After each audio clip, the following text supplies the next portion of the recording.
I've released a letter today that I sent to Senator Dodd because of an outrageous and, in my judgment, harmful rule that is being misused by HUD that will impact blacks and working class people all over this country.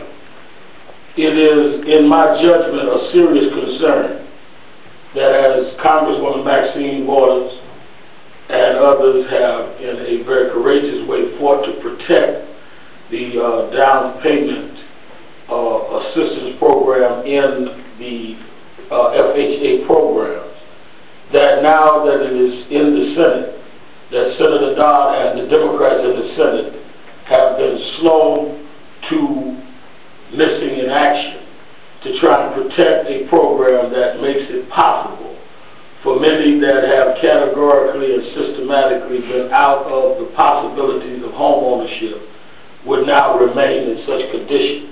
I call on Senator Dodd and the Senate Democrats to join their colleagues in the House in saving this program. 3 o'clock this afternoon, there will be a press conference of Senate Democrats.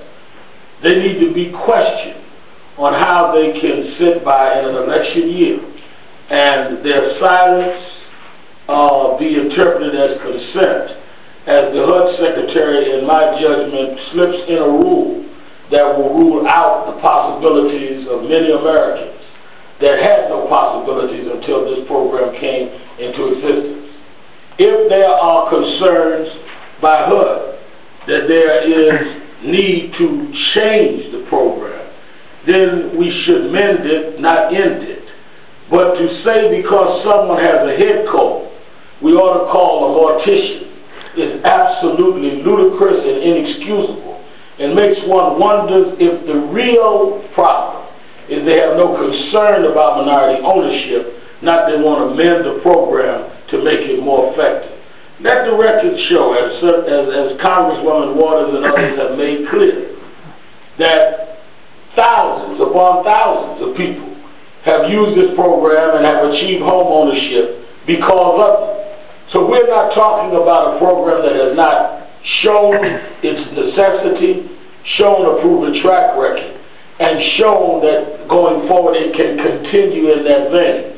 We are talking about a program that at best should be part of the general reforms, but not, in my judgment and the judgment of Ms. Waters and others, be one to be thrown out, and the dreams, aspirations, and possibilities of potentially millions of Americans be thrown out with it. I'm particularly calling on Senator Dodd because of his position in the Senate Finance Committee and as a candidate for president. Senator Dodd addressed the National Action Network's National Convention. I've met with him. I would be stunned to think that he would want to see votes from a community that he turned the other way when they needed his vote in the U.S. Senate. Those that once voted